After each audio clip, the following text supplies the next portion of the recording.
The Dorbar Shnong of Maoyong Rim and Maoyong Japung have threatened to move to the National Green Tribunal if the state government fails to prevent the waste of Shillong Abattoir and the Meghalaya Dairy Processing Unit from flowing down to the Umshning River.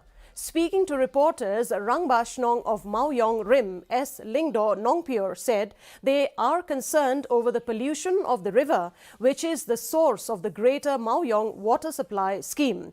Under the scheme, potable water is supplied to over 7,000 residents of the two localities. Nongpyor said that during a joint inspection on August 10th, it was found that the pollution in the river is being caused by the waste from the abattoir and the milk processing unit.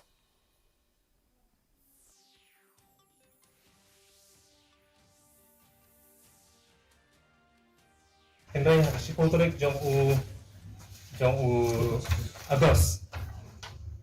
Karon ka joint inspection teng jong Moyong Rim bat Moyong Japung atray hang turu tay i video ba lapaw ba hang tu lap isay ba ka jingjibo hi kadai ba kapatut kawam sing kadai na po ka cakaw do. Namar bangilalap katu ka cakaw sa sni hang tu ni di kalong chemical baru kan sinta ka banyak tu ka ka ba sa sni hang tu baru ka kita kinyot kidiang kiap lo tekan ja ayu la da katu ka polis kawa anja ayu la ki brio ki bam ki di to ko The street